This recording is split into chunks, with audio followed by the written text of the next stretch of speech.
All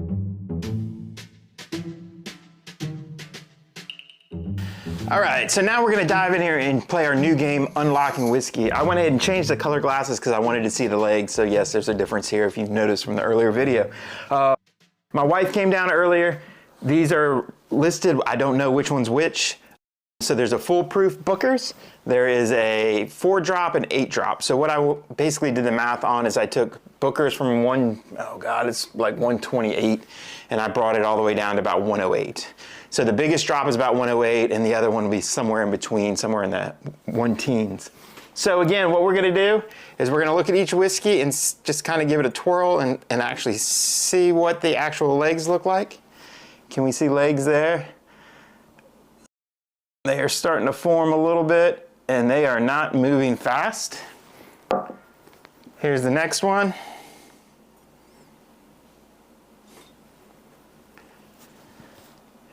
And we can see the legs are starting to run down the side much quicker. And then the final one here. So again, we're using legs to try to figure out proof, to kind of give us an idea of, is there a difference? And this one is moving slowly, slower than the first, but definitely slower than the first, or no, faster than the first, slower than the second, right? So right off the bat, just by using our proofing techniques, I would say probably full strength, most water, in between water, but we don't know yet. Maybe I'm wrong. I have been wrong before using legs. So let's dive in here first and go by nose. Smells like Booker's. Lots of sugar, caramel, a little bit of vanilla, definitely some oak floating around there. Smells like a really good bourbon. We'll come to our next glass. Nose is much subtler.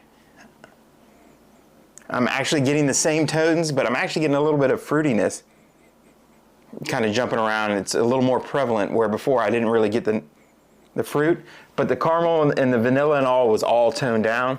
Here's our third.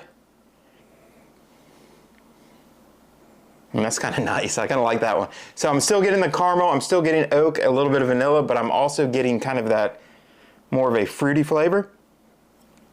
I like that. And so again, that's kind of where we stand. Now we're going to do a quick taste and see if we can try to figure out, are we unlocking different versions? We're just going to do itty bitty sips, and then we're going to come back at the end when we know which one's which and see if we can really unlock some stuff here.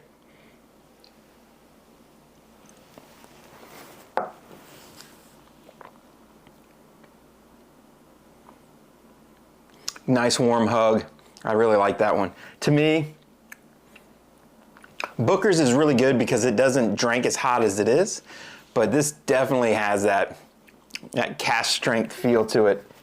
And again, as I'm looking at the legs, they are just ungodly slow going down the side.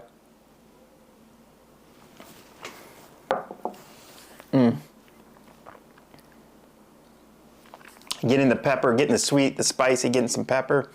Finish is medium long. Still getting kind of that caramel in the background and some vanilla, which I love. Definitely some spice in the finish. Still dancing on my tongue. Really, really good finish. So now let's dive down here to our next one. So again, this is the fastest of the legs. Again, much more, the sugars and the vanilla and the oak is kind of gone, being replaced by more of a berry flavor. So let's go dive in here and taste this.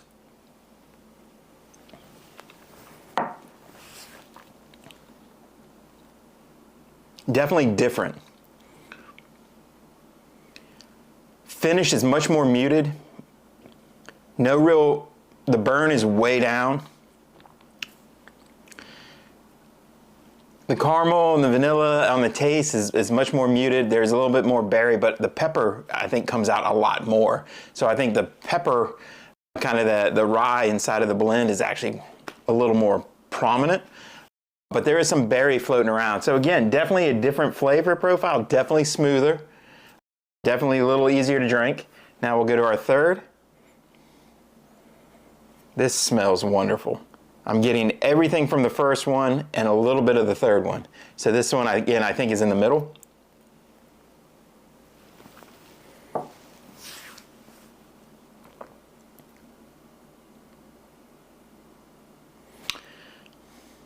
Okay, that was really good. I like a high proof whiskey, but that took away a little of that ethanol burn. Still gives me everything I like about a good high rye bourbon, right? Lots of caramel, lots of sweet, vanilla, oak, pepper. Pepper got toned down a little bit. Finish was much smoother, less complex, but really good. So, really good. I'm gonna take one more sip of that one. I might have to do Booker's with a couple drops of water now.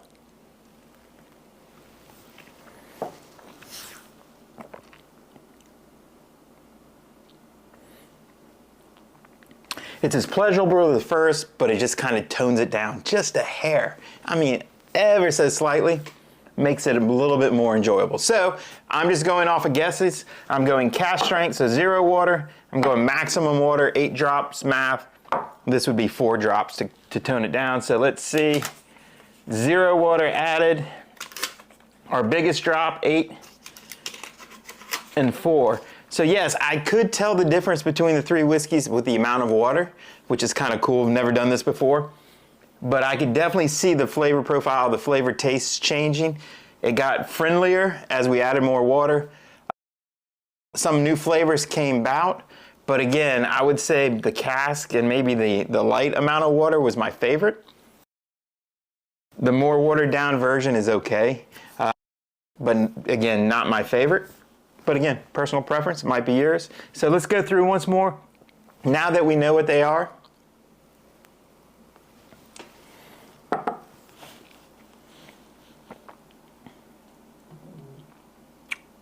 man, Booker's is this is a really good bottle. I've really enjoyed this bottle. Love that. We'll go next in line. Oh heck, let's do a little water. Next in line.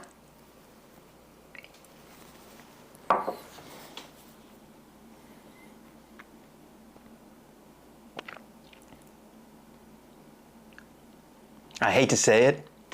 I find that with a little bit of water, a couple of water drops, much more not more pleasurable, much more flavorful and enjoyable than I do the cask strength. And I enjoy a good cask strength, don't get me wrong.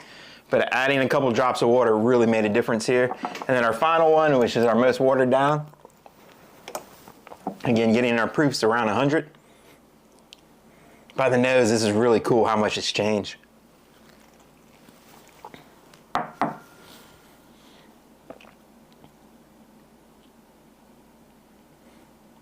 To me, that's just a really enjoyable, like that'd be just a really enjoyable proof down whiskey. It's good, it's really good.